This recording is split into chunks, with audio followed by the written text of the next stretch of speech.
নমস্কার, আমি বলসত্য খান চলে এসেছি সহজ শেয়ার বাজারের আরেকটি নতুন এপিসোড নিয়ে। প্রিয় বন্ধুরা, আশা করি সবাই ভালো আছেন এবং সুস্থ আছেন। আজকের মার্কেট লিটারালি একটা 180 ডিগ্রি টার্ন নিল বলা যেতে পারে। সেন্সেক্স 1000 পয়েন্টের উপর উত্থান, নিফটি প্রায় 290 পয়েন্টের কাছাকাছি উত্থান।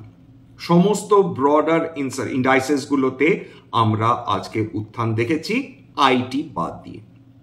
এর উত্থানের পেছনে কারণ কি থাকতে পারে? প্রথমত, ভারত পাকিস্তানের মধ্যে যে টেনশন শুরু হয়েছে তার ফলে বিগত কয়েকটা সেশনে আমরা একটা দোদুল্যমানতা দেখতে পেয়েছিলাম ভারতীয় শেয়ার বাজারে, বিভিন্ন particularly mid cap small cap stocks গুলোতে এবং ব্রডার ইন্ডাইসেস গুলোতে মেজর কারেকশন এসেছিল। কিন্তু তারপর রিলায়েন্স ইন্ডাস্ট্রিজের যে ফলাফল প্রকাশিত হয়েছে সেটা একটা বিরাট অংশে বাজারের মুড চেঞ্জ করে দিতে সাহায্য করেছে, এটা বলা যেতে পারে। 2 নম্বর, যেটা পয়লা বৈশাখ থেকে 15ই এপ্রিল থেকে এফআইআইসরা লাগাতার তারা প্রত্যেক দিন নেট পারচেজার এখনো অবধি, অর্থাৎ 27শে এপ্রিল অবধি যতগুলো ট্রেডিং ডে ছিল এমন একটা দিন যায়নি যেদিন এফআইআইসরা পারচেজ করেনি। 3 নম্বর, বিশ্ব বাজারে তেলের দাম সাইডওয়াইজ মুভমেন্ট করছে, সোনার দাম মোরলেস একইভাবে সাইডওয়াইজ মুভমেন্ট করছে। যেভাবে 1 লক্ষ টাকার ওপর উত্থান দেখেছিল প্রতি 10 গ্রাম সোনা, সেখান থেকে কিছুটা পতন, অতি সামান্য হলেও পতন দেখেছে। সার্বিকভাবে বলা যেতে পারে কমোডিটি প্রাইসগুলো স্টেবিলিটি দেখছে এই মুহূর্তে, প্রেশাস মেটালস গুলো তারা স্টেবিলিটি দেখছে, অয়েল প্রাইসেস স্টেবিলিটি দেখছে। ইউরোপিয়ান মার্কেটস গুলো আজকে যদি খেয়াল করে দেখেন সেগুলো পজিটিভে ট্রেড করছিল। এশিয়ান মার্কেটস মিক্সড ছিল, যদিও মারাত্মক কোনো ইন্ডাইসেস এমন কোনো ছিল না যেটাতে মারাত্মক পতন এসেছে। মোর অর লেস কয়েকটা পজিটিভে, কয়েকটা হালকা নেগেটিভে ট্রেড করছিল। ভারতীয় শেয়ার বাজারে যে Q4 রেজাল্টস গুলো পাবলিশ হতে শুরু করেছে সেটা একটা মিক্সড ইন্ডিকেশন দিচ্ছে। অর্থাৎ কিছু কোম্পানিজ খুব ভালো ফলাফল করছে, যার ফলে তাদের যদি প্রাইস দেখেন, শেয়ারের প্রাইস দেখেন, সেখানে আমরা অ্যাপ্রিসিয়েশন দেখতে পাচ্ছি, বিনিয়োগকারীরা তাদের প্রতি একটা আকর্ষণ অনুভব করছেন। আর যে কোম্পানিজ গুলো তারা প্রত্যাশা অনুযায়ী ফলাফল করতে পারেনি বা পারছে না, তাদের স্টক গুলোতে বড় পতন আমরা দেখতে পাচ্ছি। ওভারঅল এমন কিছুই ঘটছে না যেটা আউট অফ দ্য উডস, এমন কিছুই ঘটছে না যেটা ভারতীয় শেয়ার বাজারকে চমকে দিতে পারে। নানা রকম খবর এই সময় আসছে, আমাদের সেনাবাহিনী মহড়া দিচ্ছে, আমাদের যুদ্ধ জাহাজগুলো মহড়া দিচ্ছে, পাকিস্তানে আর্মিতে মাস রেজিগনেশন দিচ্ছে তাদের সেনারা, আমাদের যে চেনাব যে নদী তার জল সম্ভবত খুলে দেওয়া হয়েছে, এটা প্লিজ ফ্যাক্ট চেক করবেন। তার ফলে নাকি পাকিস্তানে বন্যা হয়েছে, এটাও ফ্যাক্ট চেক করার প্রয়োজন রয়েছে। কিন্তু ওভারঅল মার্কেট এই মুহূর্তে যুদ্ধকে ডিসকাউন্ট করছে, অর্থাৎ একটা ফুল ফ্লেজেড যুদ্ধ হওয়ার সম্ভাবনা কম। পাকিস্তান এর কাছে সাহায্য চাইছে, ওর কাছে সাহায্য চাইছে। ওভারঅল পাকিস্তান এই সময় ওয়ার রেডি নয়। তার কারণ তাদের যদি ফরেন রিজার্ভ দেখেন সেটা লিটারালি মাত্র কয়েকদিনের।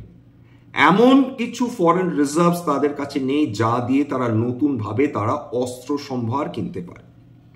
কিন্তু আজকের যেটা উল্লেখযোগ্য যে মুভমেন্টটা হয়েছে সেটা কিন্তু বিভিন্ন ডিফেন্স স্টকস, সেটা নিয়ে আলোচনা করার প্রয়োজন রয়েছে। ভারতের যে ডিফেন্স স্টকস গুলো মাত্র 2 দিন আগে যেটা নিয়ে আলোচনা করেছিল, অনুরোধ করবো প্লিজ দেখবেন।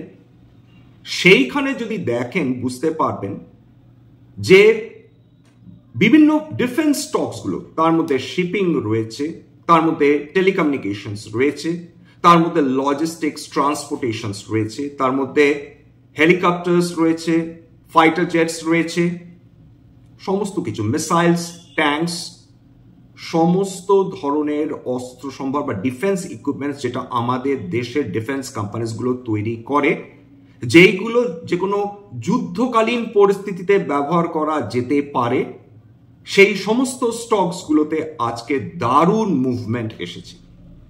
এর মধ্যে অবশ্য কিছু ডিফেন্স স্টকস এমন ছিল যেগুলো রেজাল্টস খুব খারাপ করার ফলে তাদের স্টক প্রাইসে দারুণভাবে পতন এসেছে। অর্থাৎ কেবলমাত্র যুদ্ধ ভাব তাই জন্যে যে ডিফেন্স স্টকসগুলো মুভ করবে এমনটি নয়। ভারতবর্ষে বিনিয়োগকারীরা যথেষ্ট বিবেচক, সুতরাং তারা এটাও দেখছেন যে Q4 রেজাল্টস তাদের প্রত্যাশা অনুযায়ী হয়েছে কিনা। কেবলমাত্র তারা ফিউচারকে ধরে নিয়ে তারা এই ধরনের স্টকসগুলোতে বাই করছেন তেমনটি নয়। রেজাল্ট খারাপ হলে তারা সেই স্টকটি থেকে মুখ ফিরিয়ে নিচ্ছেন। আজকে রিলায়েন্স ইন্ডাস্ট্রিজ নিয়ে কিছু আলোচনা করব, ডিফেন্স স্টকসগুলোকে নিয়ে ডেফিনেটলি আলোচনা করব, বিভিন্ন ইন্ডাইসেস সেগুলোতে কিরকম মুভমেন্ট এলো সেগুলো নিয়ে ডেফিনেটলি আমাদের আলোচনা করার প্রয়োজন রয়েছে। এবং 52x হাই, খুব বেশি স্টকস, উল্লেখযোগ্য স্টকস তারা 52x হাই দেখেনি, যে কটা দেখেছে সেগুলো নিয়ে আলোচনা করব। এবং এর সঙ্গে আলোচনা করব যে যুদ্ধকালীন পরিস্থিতিতে কোন কোন সেক্টরস ইউজুয়ালি, অন্তত আমরা যদি 20 শতাব্দীতে দেখি বা 21 শতাব্দীতে দেখি, যে যখনই যুদ্ধকালীন পরিস্থিতির সৃষ্টি হয় তখন বিভিন্ন দেশ দ্বারা যুদ্ধ করে বা যুদ্ধকালীন পরিস্থিতির মুখোমুখি হয়, সেই ধরনের দেশগুলোতে কোন কোন সেক্টরসগুলো মুভ করে সেটা নিয়ে প্রথমে আমরা আলোচনা করব। তার আগে একবার ছোট করে 52x হাই আজকে কোন স্টকসগুলো গেছে সে একটু বলে নেওয়ার প্রয়োজন রয়েছে। Anupam Rasayan, BSE limited, Krishna institutions, rapid fleet, swan defence, UltraTech cement. এইবার চলে আসি কোন কোন সেক্টরস ইউজুয়ালি ডিফেন্স সেক্টরের সঙ্গে সঙ্গে কোন সেক্টরসগুলো পজিটিভ মুভমেন্ট দেখিয়েছে এতদিন অবধি, সেটা নিয়ে একটা আলোচনা হবে।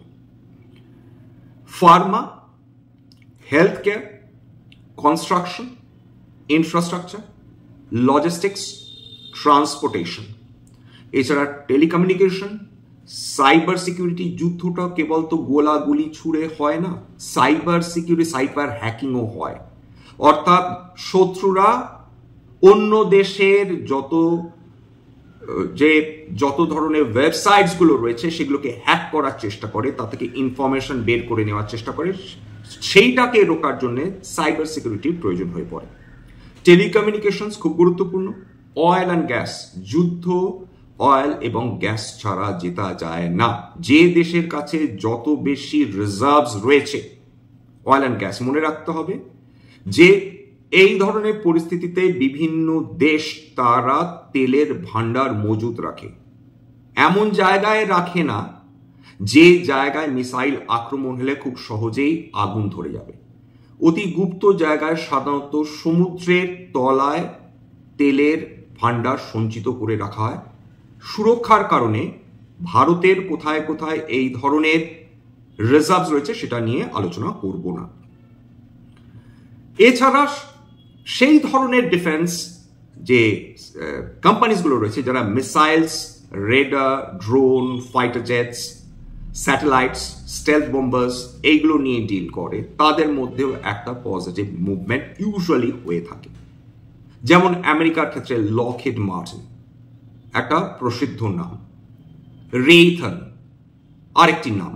এরা ইউজুয়ালি যুদ্ধ জন্য যে অস্ত্র সম্ভার সেটা তারা প্রোভাইড করে থাকে বা বিক্রি করে থাকে বিশ্বের বিভিন্ন দেশগুলোকে। সেন্সেক্স এবং নিফটি নিয়ে অলরেডি আমরা আলোচনা করে নিয়েছি। আজকে সেক্টরাল ইন্ডাইসেস গুলো দেখি। নিফটি ব্যাংক আজকে 1.41% মুভমেন্ট দেখিয়েছে। আইসিআইসিআই ব্যাংক আজকে নিফটি ব্যাংকে একেবারে উত্থানের পথে নিয়ে গিয়েছে, 2% উপর উত্থান। নিফটি আইটি আজ করেও সামান্য দুর্বল ছিল। বিএসসি স্মল ক্যাপে মারাত্মক মুভমেন্ট হয়নি, 0.39% উত্থান। প্রধানত আকর্ষণ ছিল লার্জ ক্যাপ স্টকস গুলোর প্রতি বা কোয়ালিটি মিড ক্যাপ।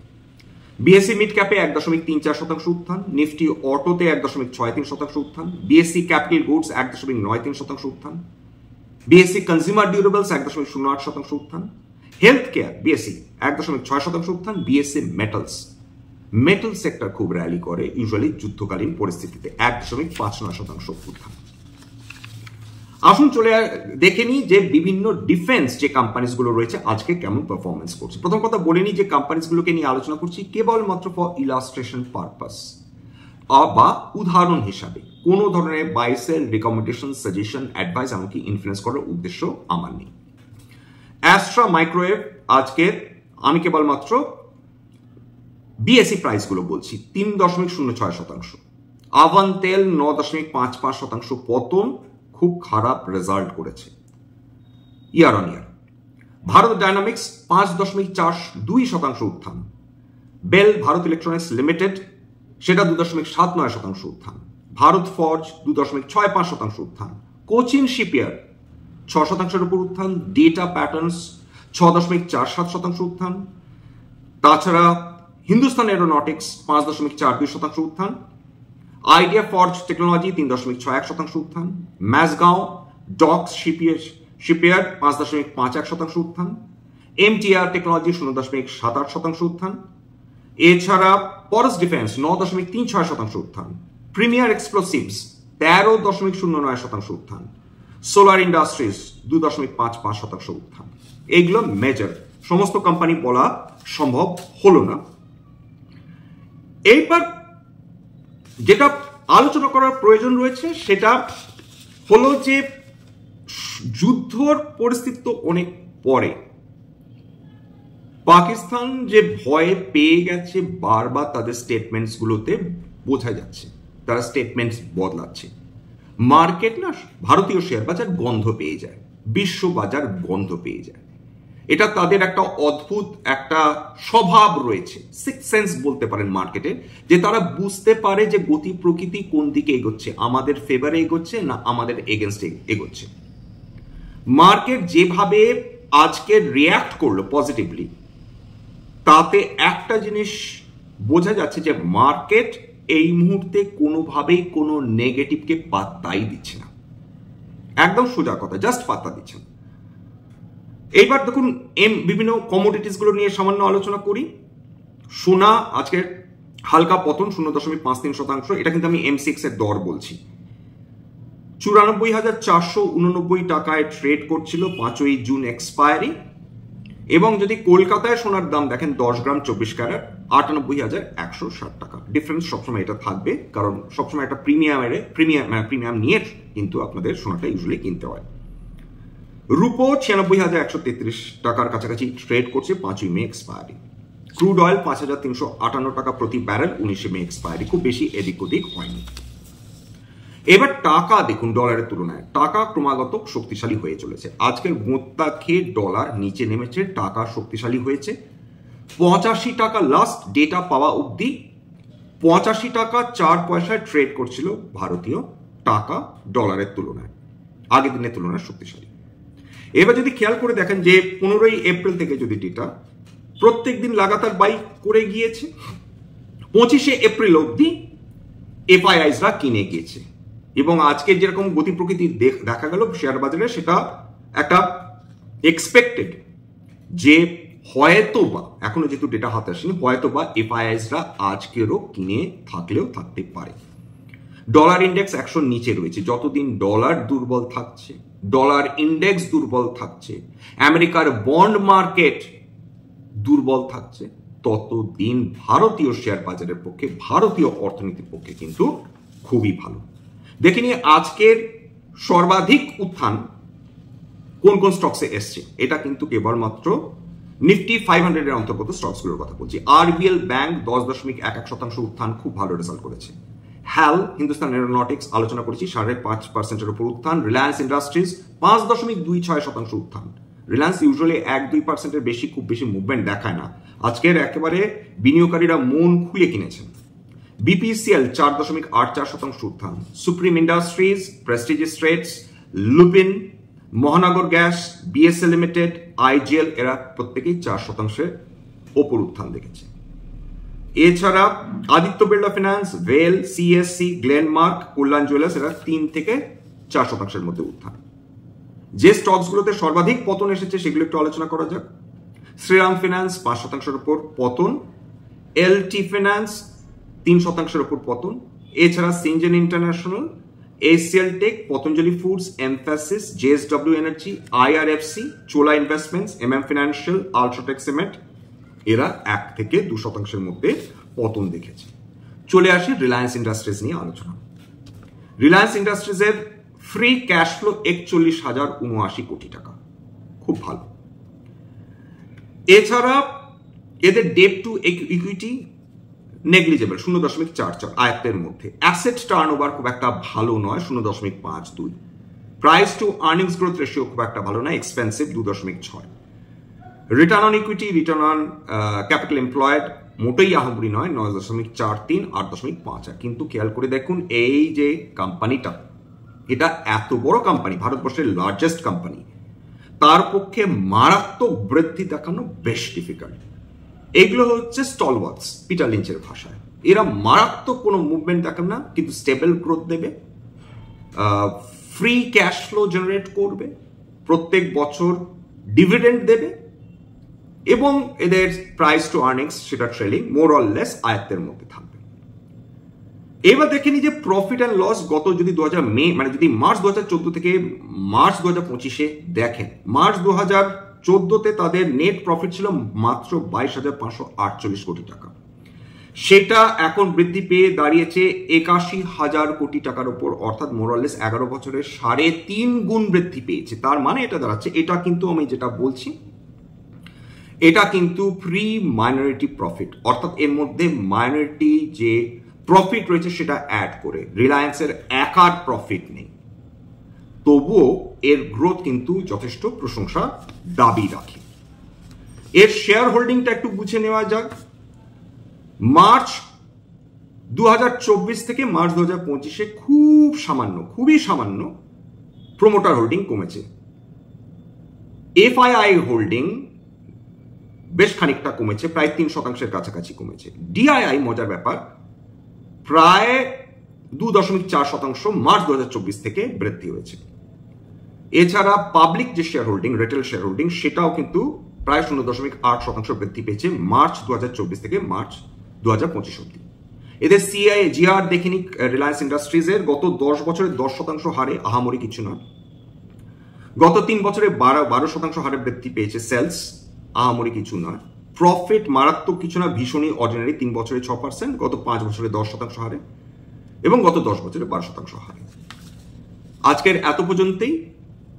প্রথম কথা বলে দিই, স্ট্যান্ডার্ড ডিসক্লোজার, যে কোম্পানিগুলো রিলায়েন্স ইন্ডাস্ট্রিজে আমার বা আমার পরিবারের ভেস্টেড ইন্টারেস্ট থাকলেও থাকতে পারে। এছাড়া অন্য যে কোম্পানিগুলো নিয়ে আলোচনা করলাম তার ক্ষেত্রে কিন্তু একই কথা প্রযোজ্য, অর্থাৎ আমার বা আমার পরিবারের কয়েকটি কোম্পানিতে ভেস্টেড ইন্টারেস্ট থাকলেও থাকতে পারে। ভবিষ্যতে যদি নতুন করে কিনি বা বিক্রি করি তাহলে কিন্তু আগাম বিজ্ঞপ্তি দিয়ে কিনতে বা বিক্রি করতে পারবো না। স্ট্যান্ডার্ড, এটা হলো স্ট্যান্ডার্ড ডিসক্লোজার। স্ট্যান্ডার্ড ডিসক্লেমার হচ্ছে এটা কেবলমাত্র একটা এডুকেশন চ্যানেল, বাঙালি বিনিয়োগকারীদের ইনভেস্টার অ্যাওয়ারনেস বৃদ্ধির জন্য। এখানে কোনো ধরনের কোনো শেয়ারের buy sell recommendation, suggestion, advice বা ইনফ্লুয়েন্স করা হয় না। এখানে শেয়ার কি, শেয়ারের দাম কেন উঠছে, কেন নামছে, বিভিন্ন কোম্পানি কোয়ার্টারলি রেজাল্টস নিয়ে আলোচনা, তার ফান্ডামেন্টাল অ্যানালিসিস, এটা করাই কিন্তু উদ্দেশ্য। সবশেষে যেটা বলে থাকি, যদি এই ধরনের এপিসোড আপনাদের সত্যি ভালো লাগে প্লিজ একটা লাইক দেবেন, প্লিজ সাবস্ক্রাইব করবেন, এবং যদি সত্যি মনে হয় আমাদের বাঙালি ভাই বোনদের কাজে লাগবে প্লিজ নিজের গ্রুপে শেয়ার করে দেবেন। আজকের জন্য নমস্কার।